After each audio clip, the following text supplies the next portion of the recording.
So these are 3 reasons that real estate agents fail. Stay tuned.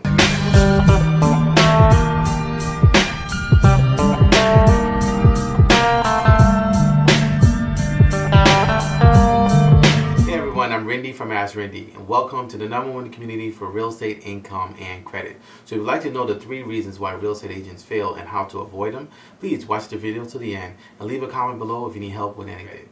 So these are the 3 reasons for why real estate agents fail. And I can share with you as someone who's been in the business now 19 years, there are basically key things that actually go into making your business sustainable and successful. Number 1 is you need to have other streams of income. So notice I didn't say multiple streams of income, because obviously when you're starting something, you want to basically give focus and attention to it. So what I will share with you is someone who's been in the business for a long time, almost 20 years. I've seen a lot of people come and go. As we know, the real estate industry has an 85 to 90% failure rate.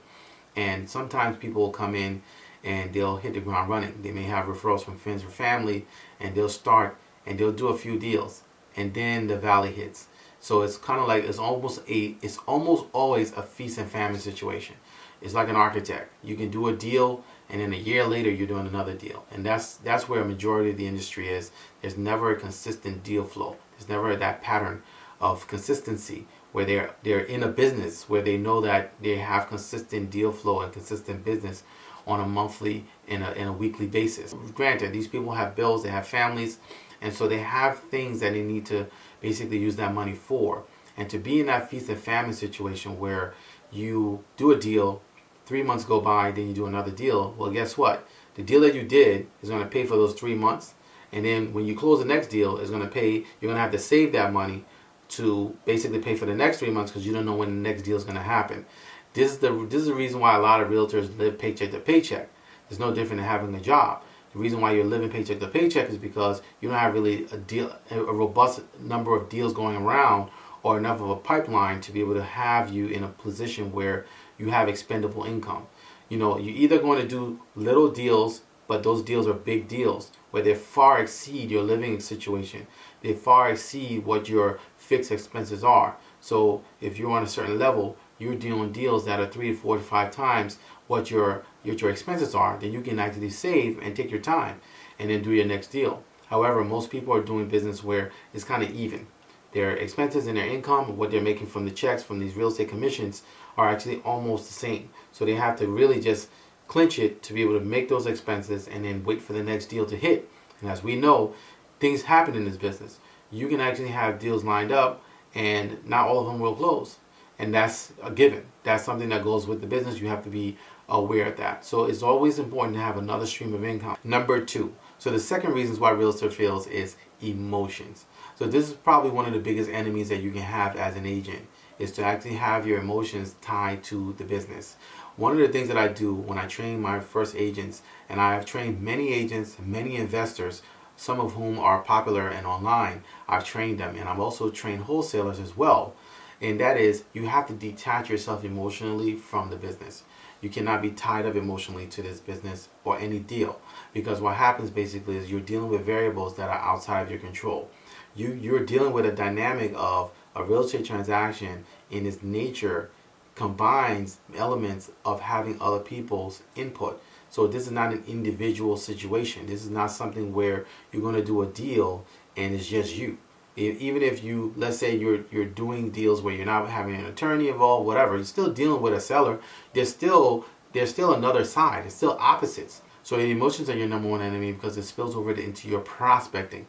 It causes you to have a fear of prospecting. And as we know, prospecting is the lifeblood of your business. You need to be prospecting no matter how successful you are, no matter how many deals you're doing or currently involved in, how many listings you currently have, how many buyers you're working with. You need to constantly be prospecting on a daily basis.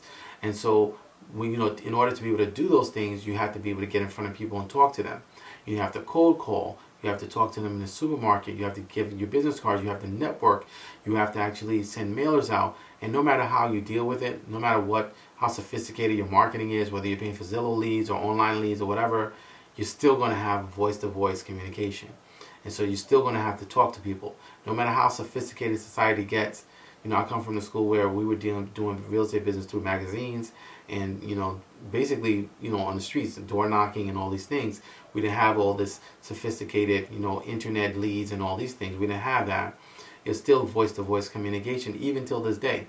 And in order to do that, you have to get over your fear of talking to people or dealing with people, or what their reaction may be. If you reach out to someone on a cold call and the person is rude and nasty, hey, you just you have to kind of understand that they can't hurt you.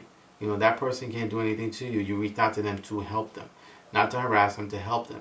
And so it's something that you have to kind of wrap your mind around. Once you detach yourself emotionally, it'll help you across the board with everything.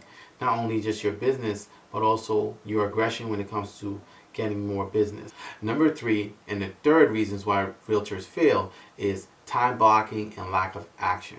So the main thing I will share with you, just like I shared regarding prospecting, you get into the business and you watch YouTube videos and you see the gurus tell you all these different things about this system, and they tell you about this call system, they're telling you about Red X, and they're telling you about Vulcan 7, they're telling you about all these things that you need to get, constant contact, all these tools that you need, and those are all fine. At the end of the day, if you don't do time blocking and you don't take action, none of it's going to work. You're just going to basically be paying subscriptions for things, and you're really not going to be productive. You're not going to see results. You need to be able to time block. Time block meaning that if you're going to do mailers at a certain time of the day, a certain time of the week, that time is allocated for that. That's all you do during that time.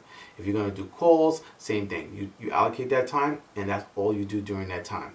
Whatever form of prospecting and outreach you're going to do for your business, you time block. And that time block has to be sacred. It can't be interfered with anything else. And you really need to set a schedule. So my team, we have schedules. We actually have an entire business plan of how we operate, and really what our plan is to be able to get whatever goal we've set for our agent. Some of my agents actually have goals for 24 deals a year. Some of them have goals for 75 deals a year. Some of them have goals for 100 deals a year. They're all in different wavelengths. Some of them are very experienced. Some of them are new. They're beginners, but they really have a plan of what to do, and they know exactly what to do.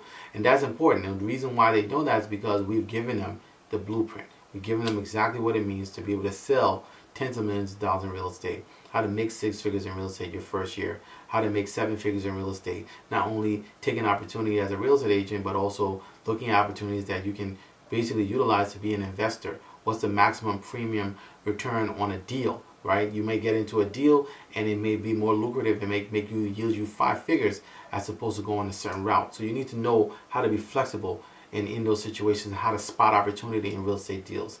And it's very important for you to really understand your schedule is key. One of my mentors says it like this. He says, the secret to success is hidden in your daily routine. And that's so key. The secret to your success is hidden in your daily routine.